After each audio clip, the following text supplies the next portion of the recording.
तुम्हारे जैसा एक शिष्य था हमारा, उसके बच्चे नहीं हो रहे थे, संतान उत्पन्न नहीं हो रही थी, तो संतान के तो बहुत दिन तक उसने सेवा करी। सेवा करने के बाद में एक दिन ऐसा आया, कुछ समय बाद उसकी शादी हो गई। अब शादी हो गई तो उसके बच्चे नहीं हो रहे थे, तो बच्चे नहीं हो रहे, एक दिन गुरु की शरण में गया। वो गुरु जी से कहा, गुरु जी 2-3 साल बीत गए शादी होते हुए और सभी ये बोलने लगे बच्चे क्यों नहीं हो रहे थे।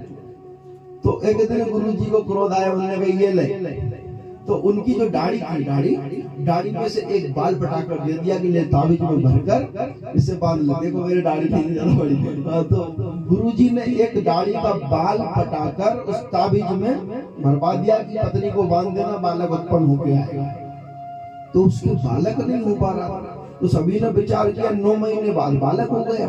अब बालक हो गया तो उसने पूछी, गुरुजी ने कहा कि किसी को बताना नहीं कि मैंने क्या दिया तुझे। उनने कहा, शिष्य चेला ने कहा, जी गुरुजी संभव ही नहीं, ऐसे कैसे बता। तो बच्चा 9 महीने बाद बालक हुआ, तो उससे पूछा कि तेरे ऊपर बहुत बढ़िया कृपा हुई, तेरे गुरुजी की कृपा तो नहीं हुई, बता कुछ कहां से क्या करवाया तूने। बाकी जो भी गए उन्होंने कहा कि किसी से बोलना, लेकिन बता दूं। उन्होंने कहा बता कि मेरे गुरुजी के पास गुरुजी के फिर आता जोड़ी करी, फिर गुरुजी ने एक बाल पटाके मार दिया, उसके भी हो गया। तो ऐसे ही चलता गया, तो गुरुजी की दाढ़ी के बाल ही साफ हो गए।